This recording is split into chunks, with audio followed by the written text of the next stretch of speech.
Hey, Super Legends, welcome to another episode of Sales Superstars. Boom! I'm excited. I've got Lisa Barry. Lisa is an incredible human, an incredible soul, and is just doing some amazing things in her coaching business. So in the first year, she went from $52,000, and in her next year, actually not even a full year, in 10 months, to over $1 million, so hitting 7 figures. So I want that to just settle in for a second. So $52,000 to over 7 figures, to over $1 million, which is just incredible. So what I loved about our conversation before, during, after is, man, she's just extremely motivating and inspiring. I know that you guys are going to enjoy this episode. So before we get into it, if you need any help finding and winning your next job, make sure that you hit me up. Or if you need help communicating your value and articulating your skill set, make sure that you hit me up. Or if you need help to elevate your personal brand, you've guessed it, hit me up. Enjoy the episode. So I just want to say a massive welcome to Lisa Barry. How are you? I'm great. How are you? I'm absolutely awesome. Absolutely awesome. So, do you know what? Like, we first met, I think it was October, November last year on a virtual NLP summit with Tony K. Absolutely love Tony K. And one thing that really stood out for me is your energy throughout the whole 5 days. It's I think, as you know, energy is contagious, and I see your social media, and you're just rocking it all the time. It's just, I love that. So that allows other people to be able to, to be themselves and to rock out. So I just really appreciate you for coming on as well. Thank you. It's good to be here. And I think that's one of the things that I was drawn to with you too, Dre, because, anytime the dance cam would come on, we'd be there, just going all out. And this is the thing, though, in any training, whatever we put in is what we get out. And I think a lot of people hide behind their mask. They hide behind, oh, what should I show? What shouldn't I show? But, when you allow yourself to completely be authentic or be your full self, then that's when people are attracted to you. And it's just crazy because often what people perceive to be themselves, or what they think they want people to perceive them to be, that creates a disconnection. So the thing that we're looking for is to be able to belong. Yet when we are ourselves, that's when we belong the most. So it's great to be able to connect in that way. Okay, so my first question, have you always been like this? Have you always been full of energy? No. Well, I've always been full of energy, but I wore masks with energy. It was being able to be a chameleon, so be able to fit in and shift different things. And I think that is a great quality, a skill to have. However, when it comes to congruency and feeling truthful and honest with myself, that is where that disconnection is created, right? So when we are disconnected with ourselves, then we break trust. And when we break trust, that feeds into our confidence or self-esteem. And so for me, I've always been someone that would bounce off the walls. So I'd be one of those kids in the morning at high school. I'd be like, good morning, everybody. It's 7 a.m. Everybody's half asleep. I'm like, hey, Jason. Hey, Alden. How you doing, guys? They're like, Lisa, be quiet. I'm like, what? It's school. Aren't you excited? So I've always been someone who loves learning. And I think that was a lot of me coming out of my shell. But then, as you know, as we grow and try and fit in and be able to achieve certain things, we think we need to do certain or be a certain person in order to get there. So, over a period of time, the masks started to come off a lot more. But, common things like the fear of judgment, the fear of being seen, the fear of being rejected, the fear of not belonging, the fear of not being loved, all of those things were present. And that's where the masks and the different layers come on. So, I made it my mission to start to unveil those, to see who I truly am. And this is one of my biggest teachings in what I do is, the pinnacle of life, or what we always aspire to do and be ultimately, is the entire point of it is for us to get to know ourselves. Yes. Self-mastery. Yeah. Exactly. We do it through the service and our purpose. We do it through our mission. We do it through our partners. We do it through our family. We do it through our friends or traveling. Any experience is to get to know ourselves even more. And so if that is the purpose or the pinnacle of life, then why not start now? Mm. All right. So can you tell us about your background and I guess give us a brief overview of, like growing up, what that was like until, because you've been like really, I feel really, really successful. And I see like everything. It's just, man, it's so cool. It's really inspiring, really motivating. Thank you. Growing up, I'll give you a snippet of growing up. So growing up, only child in South Africa, came over to Australia when I was 13. Hated the country. Hated it. I was like, everybody's so rude. They swear here all the time. They don't respect anybody. South Africa is very diligent in the way that we do things and very studious. So when I came here, it was completely challenging every belief system, every way that I knew the world to be. And I found that really challenging to start off with. But then what I started to understand was about Australia and the way that it works here is that we're allowed to be all that we are. We are given permission to be able to experience the multifacets and the multicultural experience that this beautiful country gives us. And so when I was in South Africa, although it was very diligent and narrow, and I thought that's where I learned a lot of my discipline, it was very singular focus, whereas this expanded everything that I knew to be true about the world and myself. And so the beauty of that was possibilities started to open, opportunities started to present itself. So I decided to become an engineer. I did that. An engineer? Yeah. Wow. Yeah. Okay. All right. Did not expect that. Did not expect that at all. Yeah. Yeah, people say that. I don't know why. So they're like, you're an engineer? Very rude, I think, sometimes. I'm sorry. So I was an engineer for 4 years, studied, got first class honors, did it for 4.5 years, studied my master's in structural and forensic engineering. The thing that I found about it was that it sucked my soul. It was very much, I was just a number, clock in, clock out. The culture was super corporate. Hey, how are you going? Yeah, good. You good? What are you doing today? Let's get the work done. There was no human factor. We weren't able to connect in a certain way. And my boss also didn't know how to drive or inspire me to do better. I grew in the position that I got to a point where I was bottlenecked. So they said that I couldn't go anywhere else because I was so good at what I was doing. And yeah, at the same time, I know. And at the same time, I got a lot of, because I started to achieve more, there were some men that were, I guess, threatened by it. So they'd start calling me princess and superstar. And really started to take on me after a period of time. And I just said to my boss, I said, you know what, either you talk to them or I do. I said, number one, you're not taking care of the culture. Number two, this is where Coach Lisa started to evolve.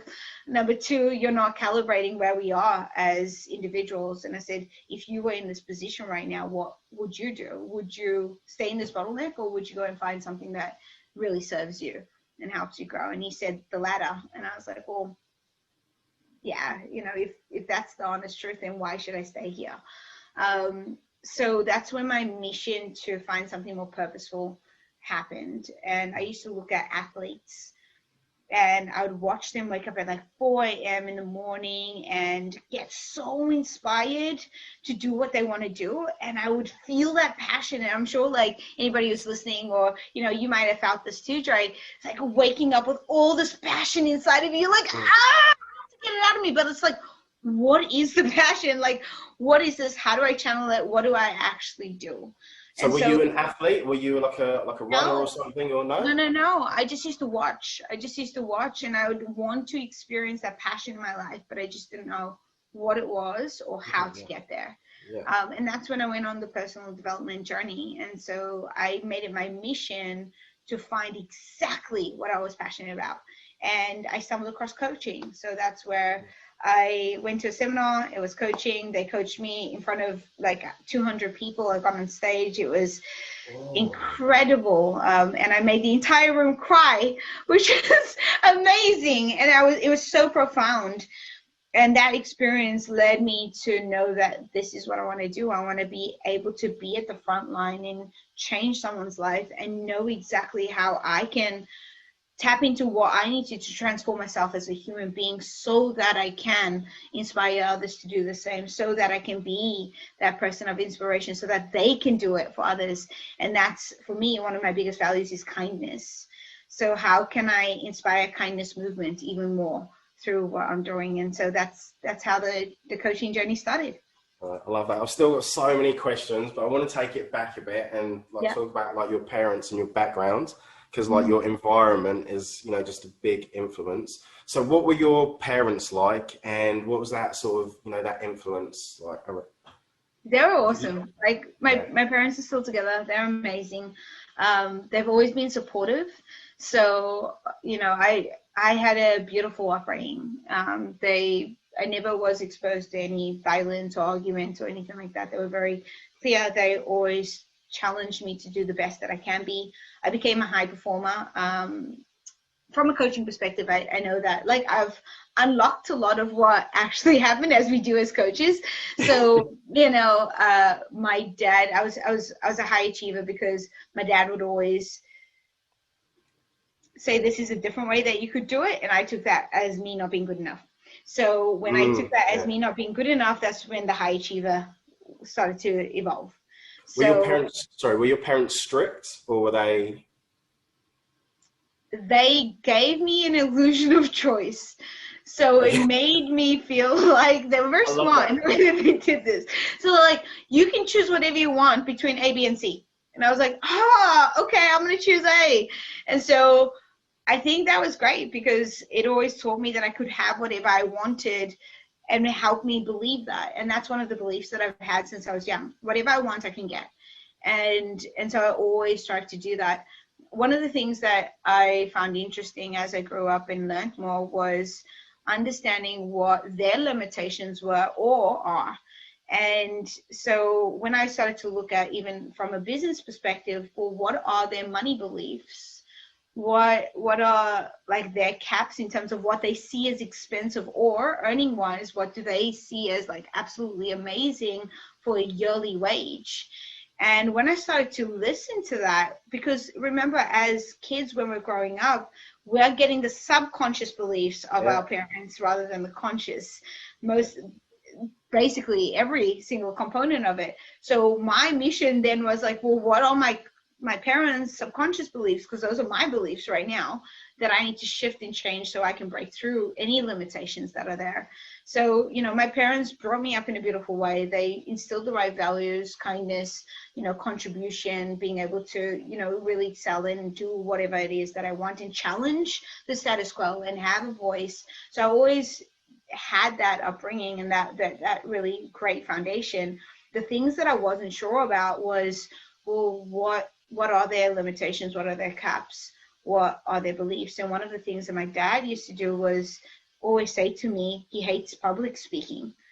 He hates public speaking. Like, he always used to complain about every single time that he did it. Now, he didn't know that would influence me, but for a long time, my engineering job, I quit it twice, the same job twice, because I was too afraid to do a 10-minute presentation in a year. That's Because really I'm so afraid of speaking. And this is why what we share with our kids is so important, and what we share subconsciously and consciously. And so, you know, even with the money beliefs, like understanding that my dad's cap was around 6 figures, but early 6 figures, and my mom's wasn't even 6 figures. So when I learned that, I knew that my cap would be there. So I needed to understand what the cap was so I could break through that. Okay, and how did you go about breaking through that? Because that's really powerful, and to you actually to be so self-aware to do that, that's not very many people know how to do that. Yeah. So first step of solving anything is awareness, so understanding what it is. then it's about challenging the belief. So, well, is it true that that is my cap? Because one of my limitations was I'm the only person in my entire family that has created a business. So the Really? mentality, yeah, the mentality, I was the only entrepreneur. So the mentality of my entire family and extended family is that you got to get a job, you got to stay in the job, you've got to, like, you know, the standard, get a job, get a good job, get a well-paying job, stay there for like the rest of your life, because then you're going to get a good retirement package. And so that's literally what it was. And when I decided to do coaching, my family came at me and they were like, you know, why would you give up and throw away your entire degree? I said, well, I'm not throwing it away. In fact, I'm using it because it developed my thinking. So I think, you know, when it came to breaking through that cap or that limitation, firstly, I needed to be aware of what it was I was breaking. Because often people are like, I just want to break through this, but they don't know what it is. We need to understand what the surface is so that we can leverage off that and take the first step. So that was the first thing. The second thing was, is it true or not?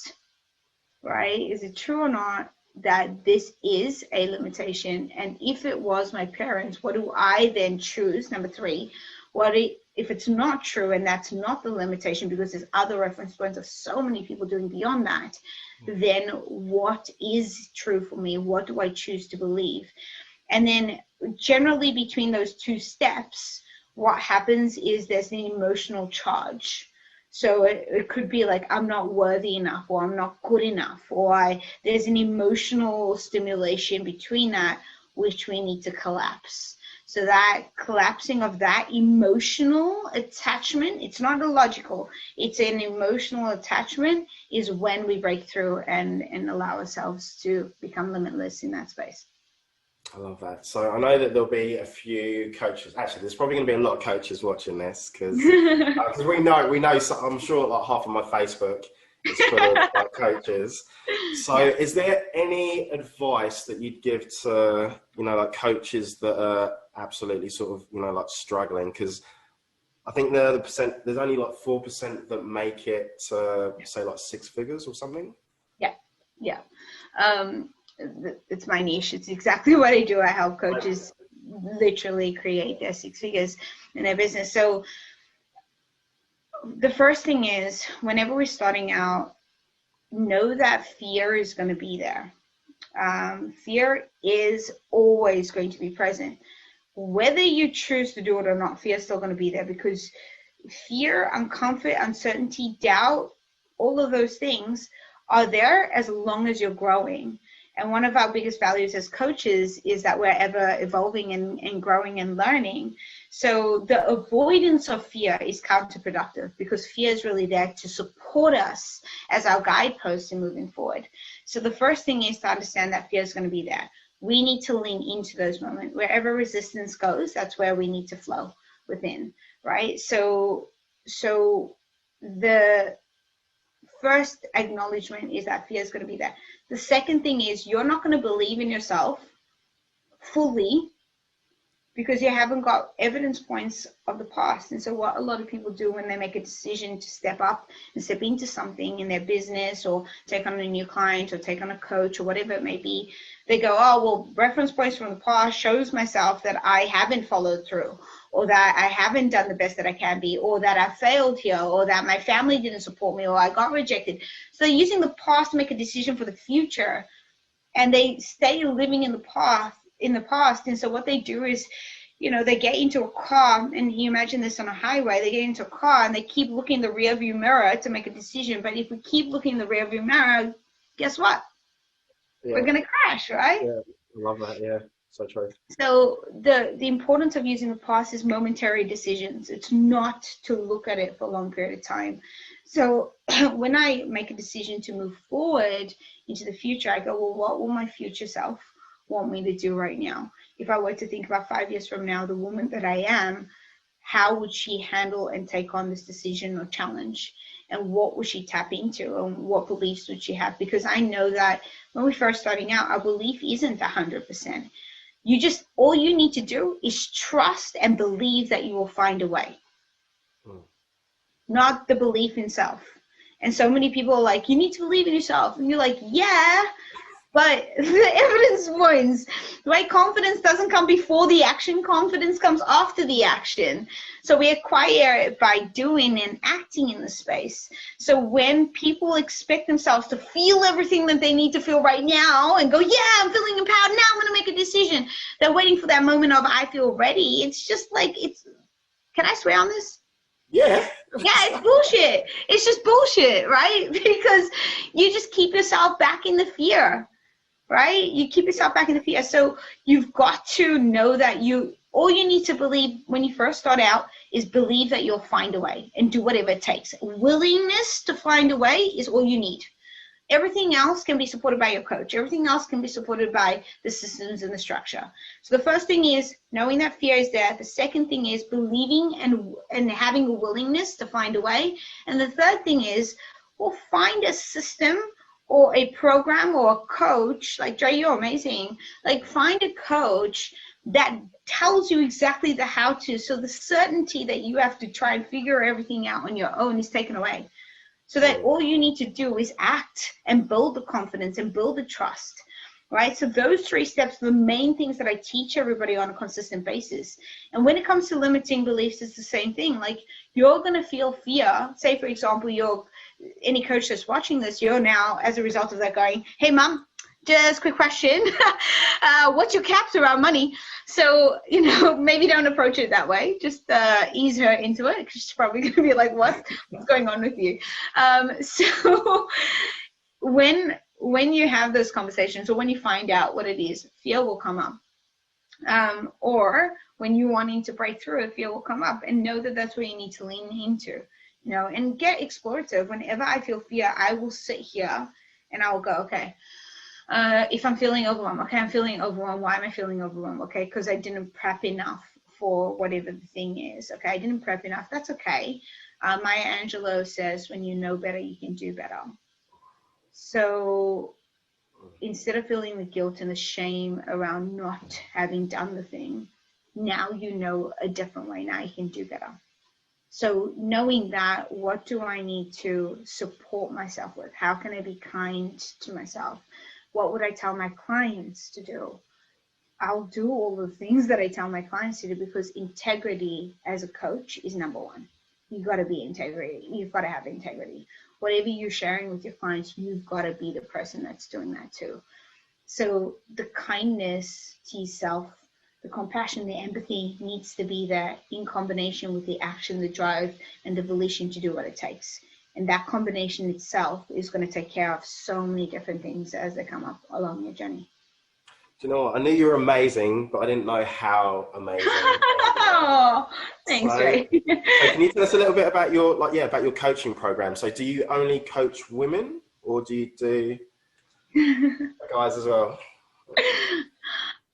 I have secret guys that are in there. Okay, so raw leaders, real authentic women leading, right? So that's what raw leader stands for. When a man comes into it, I change it to raw, ROAR, because they're the lion. So I move them into the raw leader. And so I do have secret men that do work with me, but most of my marketing, I guess, and most of my clients are women. The reason why I thought I'd actually attract men, Dre, to be honest, at the start, because I was an engineer. I was like, right, male dominated place, and I thought that, but I just started to attract a whole bunch of women. I think it's a combination of being able to use the feminine to empower the masculine, rather than coming from a masculine space of creating a business. Because the thing that I teach is, how can we build your business from the inside out? And what I mean by that is, how can we use everything that makes you to the truest component? Your fun, your quirk, your eccentricness, your diligence, your drive, your direction, every component that makes you. How can we put that into a magical pot and create something that's absolutely unique to you, and you thrive and you love? And that is where we build your business from, because I'm not about building your business from the outside in. It's about building it from the inside out. That's why my clients get the results that they get. because it's about the authenticity. It's about the rawness of who they are and leading from that space, not fitting into mold, but breaking through that and becoming a woman of distinction. And distinction is, there was this poem by Jane Robinson that says, "I'm a woman of distinction. You will feel me when I enter the room." And to be able to create that for every single woman in their business is just phenomenal. It's beautiful. Yeah, because you've had some phenomenal results, and so have your clients. Because I see it, I'm sure it's like every day, or maybe every hour. I don't know. I can't. But it's it's incredible. So, can you tell us a little bit about because I know you're very big into discipline. So, can you tell us about your morning routine, and if you have a night routine, and what your day consists of?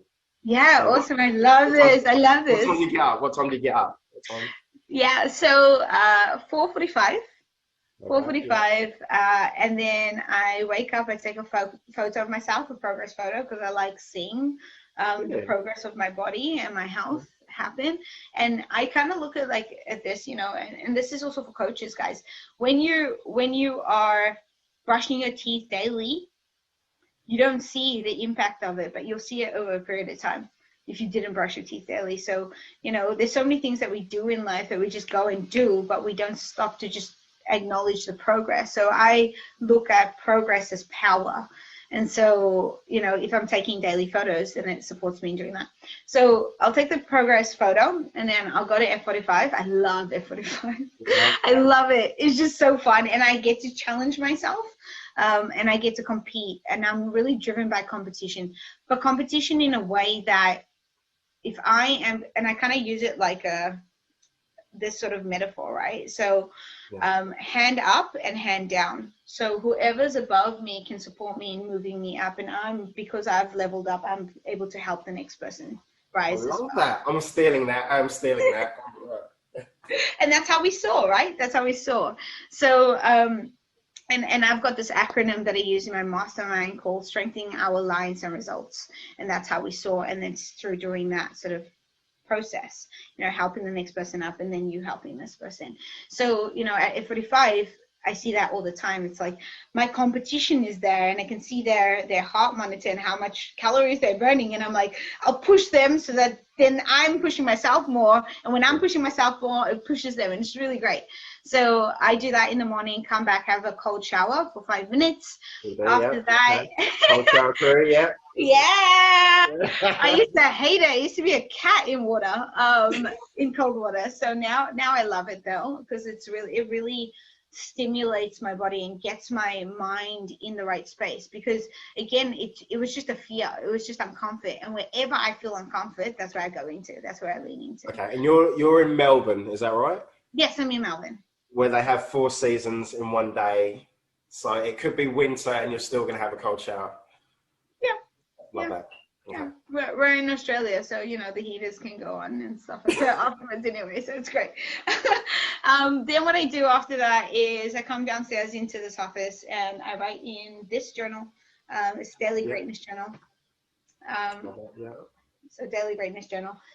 It's awesome. This is really good. I should totally get props for doing this. I get 0 commission on sharing this, but it's an awesome journal that I go through, and it helps. It prompts me for possibilities and opportunities, what I'm grateful for, affirmations, and what my actions are for the day.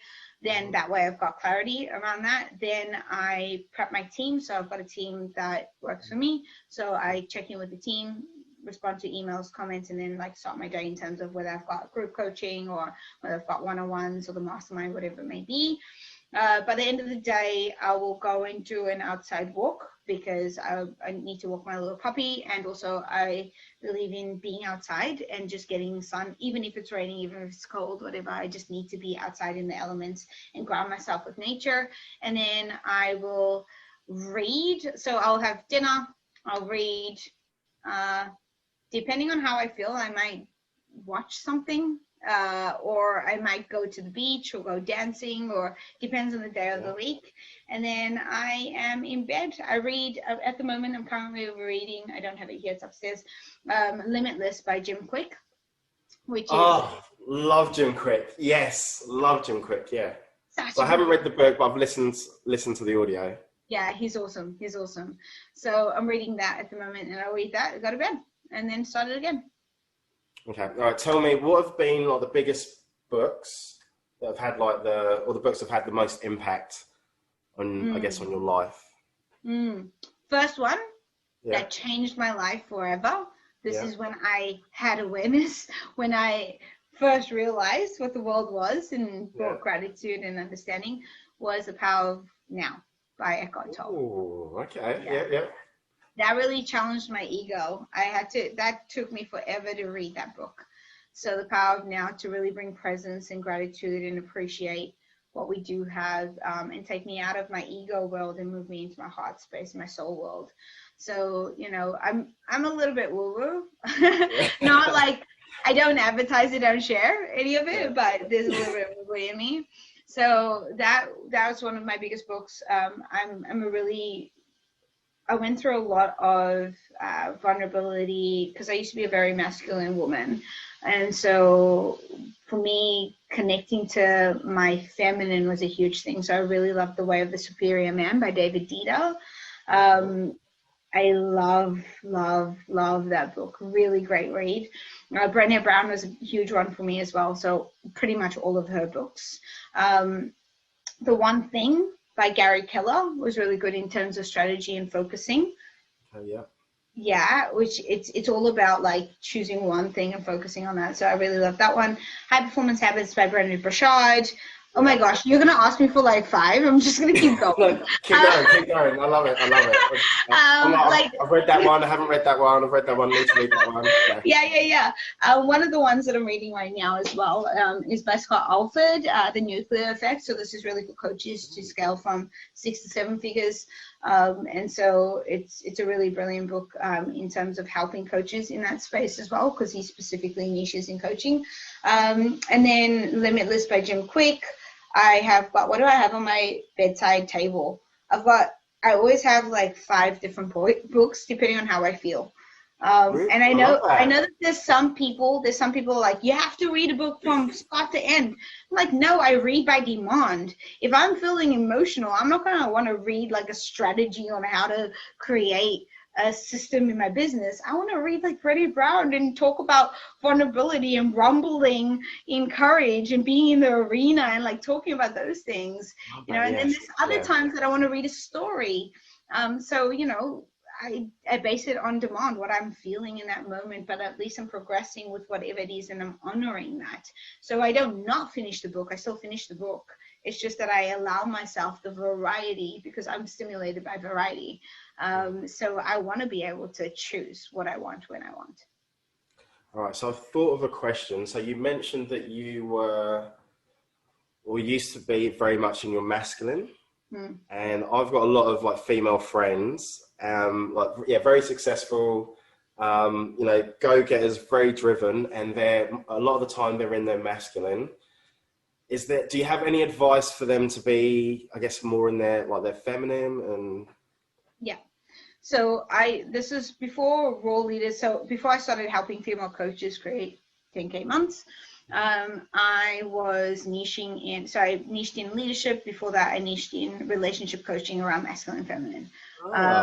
So one of the things is we've got unresourceful masculine and feminine, and we've got resourceful masculine and feminine. Okay. Right. What does that mean? What does that mean? Yeah, that's all good. So unresourceful masculine is someone who's in their ego, they're just driven, they're power hungry, they are just out to get it and get the results by any means.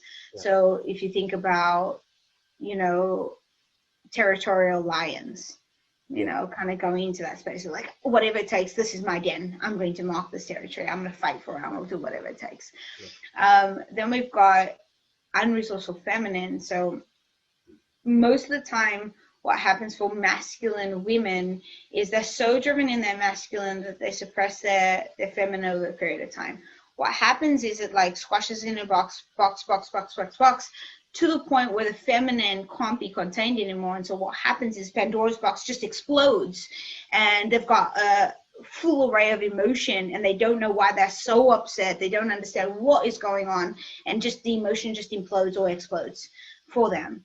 And so what happens is then they have to go into, they're going through a breakdown to go through a breakthrough, but then they keep repeating that pattern.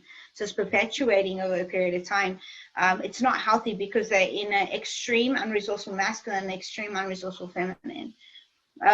So what needs to shift and what needs to happen is they need to start to relinquish the need for control, because you can't control your emotions. You can nurture and support and release them in a really beautiful and empowering way, but you can't control them. And so what happens for the masculine is they try and control everything, which suppresses the feminine. The feminine will always speak up. And so a lot of people experience the suppression of their emotions in the form of physical response. So that could be just crying and emotion. It could create a disease.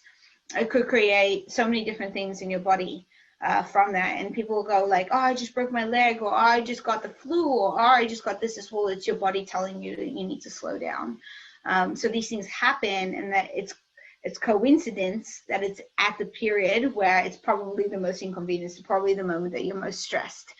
And it's because you've suppressed your feminine too much. And so what needs to happen is we need to release in a really resourceful way your emotions that support you, instead of having a Pandora box moment to go, okay, well, this is coming up for me right now. How can I fully express it?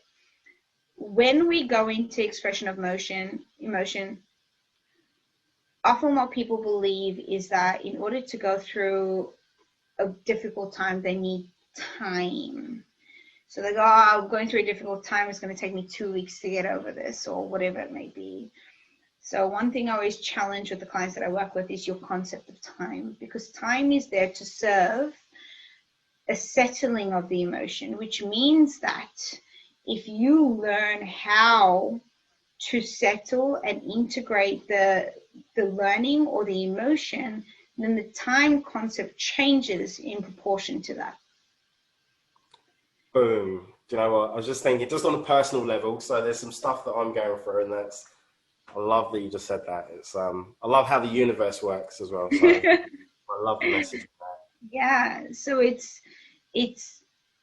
because that time is really just to go, well, I just need to honor myself. So if you were in a really vulnerable and honest with yourself space and allowed yourself to fully express what that is, that means that time period is going to shorten because you're allowing a full expression in emotion.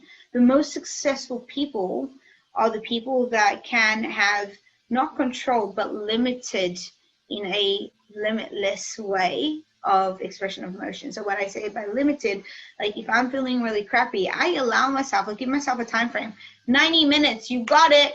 Be unresourceful, scream, shout, complain, whatever, 90 minutes only, or 10 minutes only, or whatever the time frame I give myself, depending on the magnitude of the thing. And I just give myself a time frame and go full expression so that I can break through a lot quicker. So this is really good for people who live in their masculine. They feel like they've got a sense of control there, but it also embodies and allows the feminine to come out.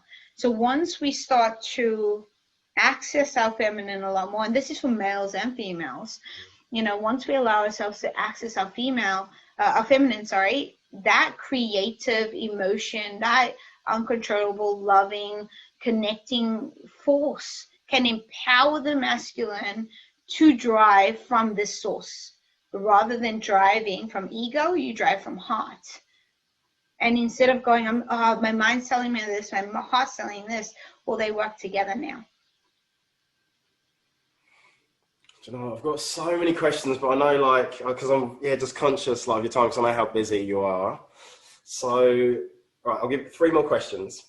So, who have been the biggest, coaches, mentors, influencers on, I guess, you personally, and also business-wise as well? Yeah. So 3 that come to mind is Joe Parnay. I worked at the Coaching Institute as an event manager for a year and a half. and I was in every single training.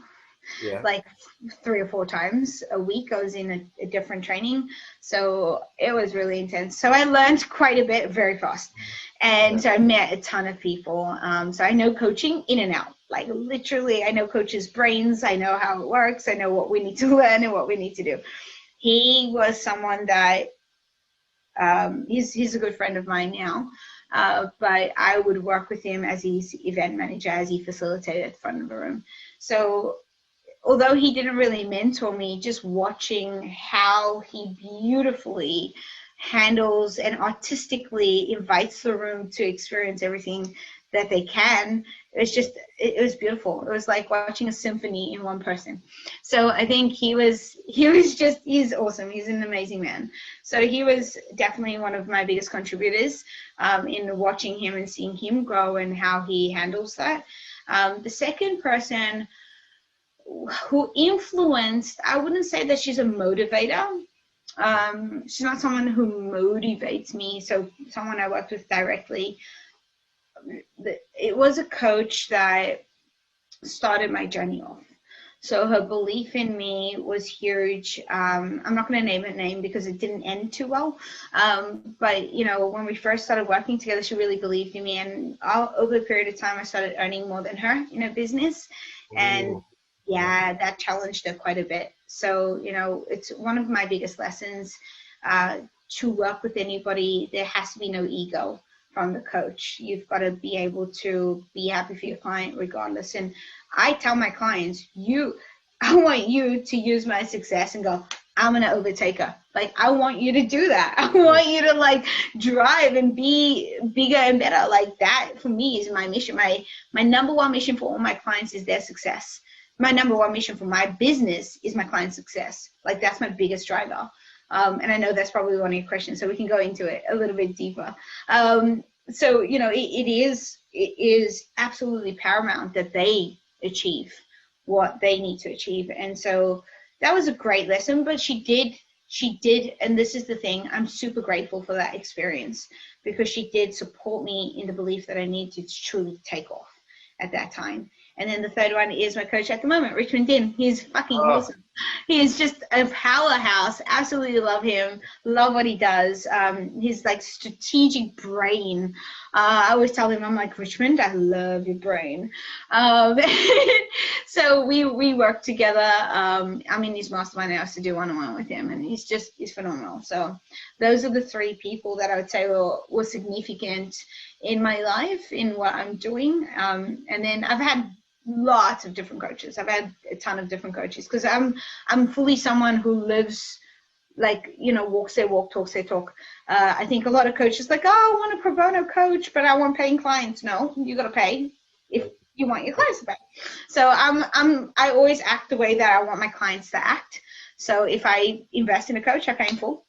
And it's like, it stretches the hell out of me. But I'm like, I got to go all in. I got to do this because I want my clients to do that for themselves. And because it means that the commitment is there. It means that the drive is there. It means that I'll do whatever it takes. It's not about the financial acquisition as much as it is about the pride that I'll feel after I achieved what I set out to achieve. All right. And what's next for you? What's next? A lot. This year's a massive one. My mission this year is to help 150 coaches really create 6 figures in their business. So that's my mission. And, you know, I don't know what number I'm on at the moment. I think I'm on 20 something. So 20 something so far. It's a lot of March. We're just in March. We're only in March and you've got 20. That's huge. Yeah, so it's been amazing. So that's my mission this year. How that comes to fruition is through, you know,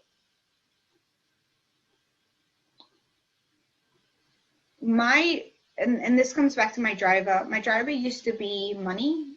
It used to be that. And it shifted very quickly. Once I started to achieve the financial results, I got to a point where I was sitting there and I'm like, well, it's not this anymore. I'm not driven by the numbers. I'm driven by the people. And so now my driver is to help people live their dream, to truly inspire the extraordinariness within each woman that I work with, to allow the real authentic woman to rise and shine and truly break through that mold. And so when my clients get the results, I am literally on cloud nine. Whenever they get a result, I am literally that bouncing ball when I was in high school. I'm like, oh my God, oh my God, oh my God, you did it. That's so good. And it's a pure excitement, because it means that I've literally changed someone's life. The system that I use works for anybody, because so many people are getting the results, and it means that I'm living on purpose.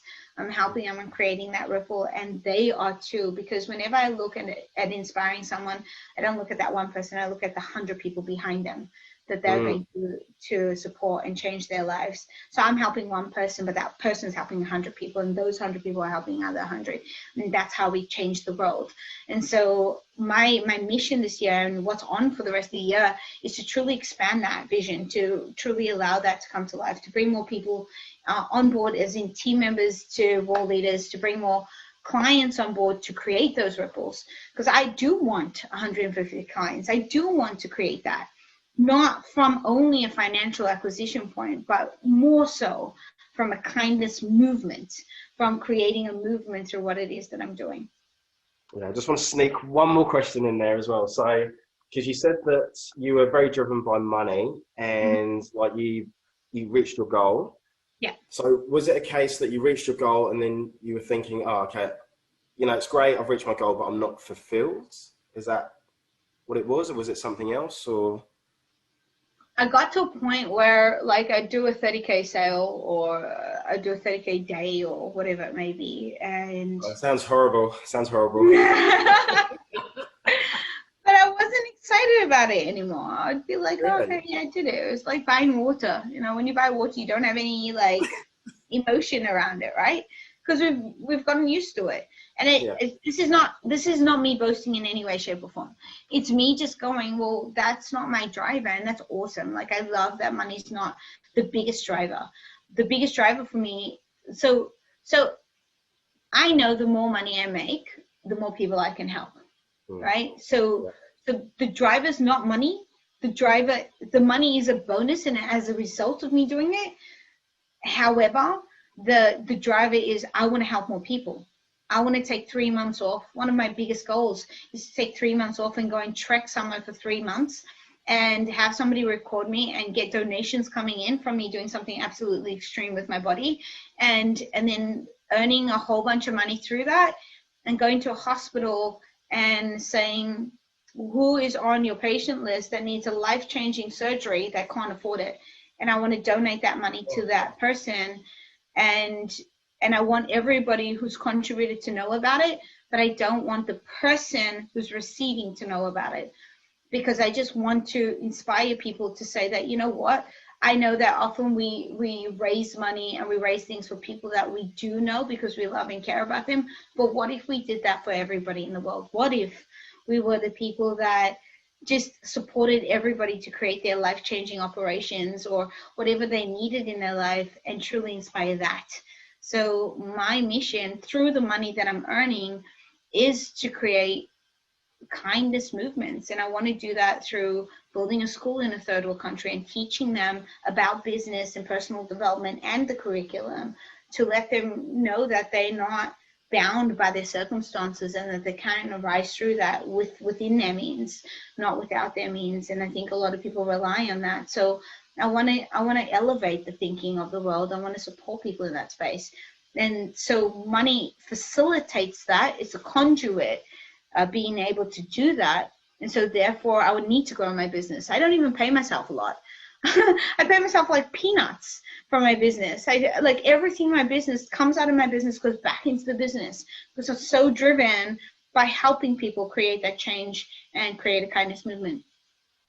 I've got chills, absolutely chills. All right, final question. Is there anything that you'd like to leave the audience? Anything that you think would be like valuable?